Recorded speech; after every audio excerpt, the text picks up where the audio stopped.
రేపటి వరకు మనం పూర్తి స్థాయిలో కంప్లీట్ చేసుకునేది ఉంది కనుక దీన్ని దృష్టిలో పెట్టుకొని కంప్లీట్ చేయాలని కోరుతా ఉన్నాను అధ్యక్ష.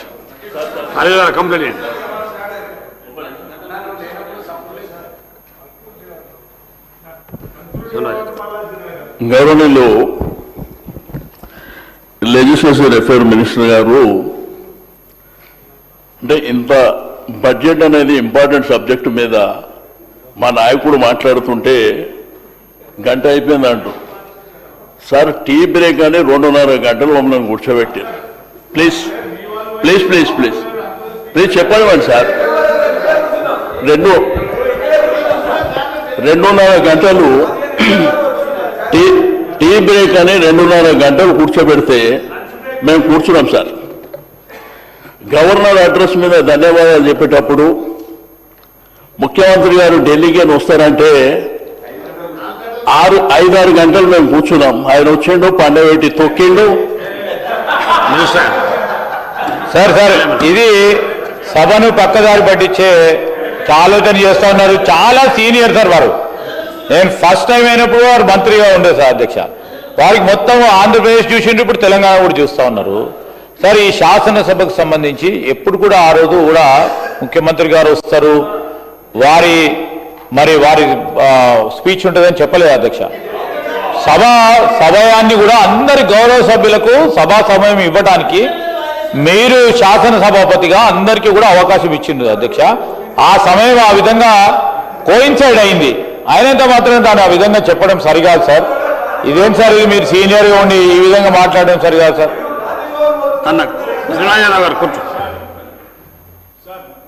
కూర్చోండి, మీ సభ్యులే మాట్లాడుతున్నారు కదా.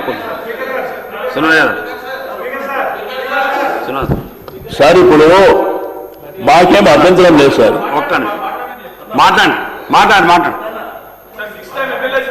మాట్లాడండి శ్రీనివాస్ గారు. సార్ మాకు సభా నాయకుడు వారు వచ్చి రిప్లై ఇచ్చేటప్పుడు మాకు అభ్యంతరం లేదు. మేము ఇప్పుడే కొత్తగా కాదు, 94 నుంచి చూస్తున్నాం. ఆ మర్యాద మాకుంది, ఆ గౌరవం మాకుంది. ఇప్పుడు శాసనసభ మీద మాకు గౌరవం ఉంది. టీ బ్రేక్ అని చెప్పి పోయిన తర్వాత 2.5 గంటలు మేము కూర్చున్నమాట వాస్తవంగా. మళ్ళా మాకు ఈ సభ మీద బడ్జెట్ మీద ఇంట్రెస్ట్ ఉంది, తప్పకుండా ప్రజలకు తెలవాలనేటువంటి ఉద్దేశం. సేమ్ టైం గవర్నర్ అడ్రస్ కూడా అన్న ఆ రోజు డిస్కషన్ జరిగింది. 4 సార్లు వాయిదా వేశారు.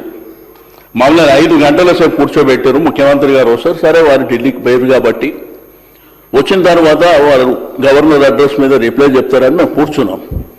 ఆయన వచ్చిండు, రాత్రి 12 గంటల వరకు పండబెట్టి తొక్కిండు, పోయిండు. అయినా నోరు మూసుకొని ఉన్నాం. కానీ ఇప్పుడు కూడా మాట్లాడలేకపోతే అన్న మాటలే కదా సార్, హౌస్లో అన్న మాటలే చెప్తున్నా. నేనే మన కొత్తగా అడిషనల్ గా చెప్తున్నా. నేను దయచేసి ఒక సీనియర్ శాసనసభ్యునిగా ఈ సభకు గౌరవం, ఈ సభ గౌరవానికి మర్యాద ఉండాలని. ఇప్పుడు అంతకుముందు ఏంటంటే ముఖ్యమంత్రి గారు మాట్లాడే ముందు శ్రీధరన్న లేచి చెప్పిండు. అంటే వారు లెజిస్లేటివ్ అఫైర్ మినిస్టర్గా తప్పు మాటలు మాట్లాడద్దు, రికార్డుల నుంచి తీసేయాలి. మా కేటీఆర్ గారు గతంలో మాట్లాడిండు, ఆయన అన్నాడు అది తెగియాలి అని చెప్పి ఆయన చాలా గౌరవంగా చెప్పారు. స్పీకర్ గారు రికార్డుల నుంచి తొలగించేస్తున్నాం అని చెప్పారు. మరి పండబెట్టి తొక్కుడు మరి అట్లనే ఉండాలనా? చెప్పండి సార్, మీరు చెప్పిందే మేము గౌరవించినాము. ఆ తర్వాత స్పీకర్ గారికి అడుగుదామని మా వాళ్ళు క్లారిఫికేషన్ అడుగుదామంటే ఆయన బంద్ చేసుకొని వెళ్ళిపోయాడు. ఏం సార్ ఇది, సభ నడుస్తుందా? అసలు రాజకీయాలలో ఎందుకున్నామా అనేటువంటి బాధ కలుగుతుంది. నేను 94 నుంచి చూస్తున్నా కాబట్టి ఏమో గౌరవం లేదు, మర్యాద లేదు. వారు మాట్లాడుతుంటే వారు రేపు ఆన్సర్ చెప్తారు.